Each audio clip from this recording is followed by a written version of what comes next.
Hello বন্ধুরা, আসসালামু আলাইকুম। কেমন আছেন সবাই? আশা করি ভালো আছেন। তো আজকে আম্মু চিকেন চাপ বানাবে। চিকেন চাপ বানানোর জন্য চিকেনগুলোকে ধুয়ে টুয়ে কেটে কুটে নিয়েছে।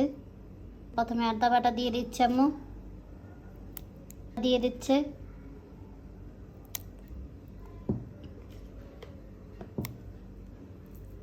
তারপর জিরা বাটা দিয়ে দিচ্ছে। এই তো জিরা বাটাটাও দিয়ে দিলাম।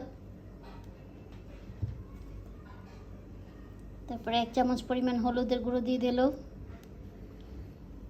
তারপরে 1 চামচ পরিমাণ মরিচের গুঁড়ো। এখন হচ্ছে পেঁয়াজ বাটা দিয়ে টমেটো সস দিয়ে দিচ্ছে।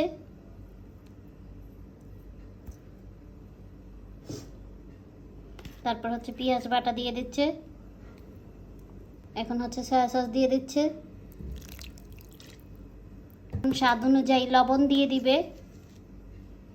এই তো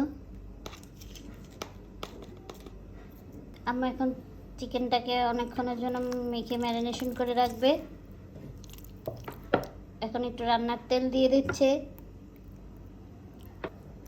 সবগুলো উপকরণ আমরা ভালোভাবে মেখে নিচ্ছে। মেখে এটাকে অনেকক্ষণ পর্যন্ত ম্যারিনেশন করে রাখবে। যখন ভাজবো তখন আপনাদের সাথে শেয়ার করব।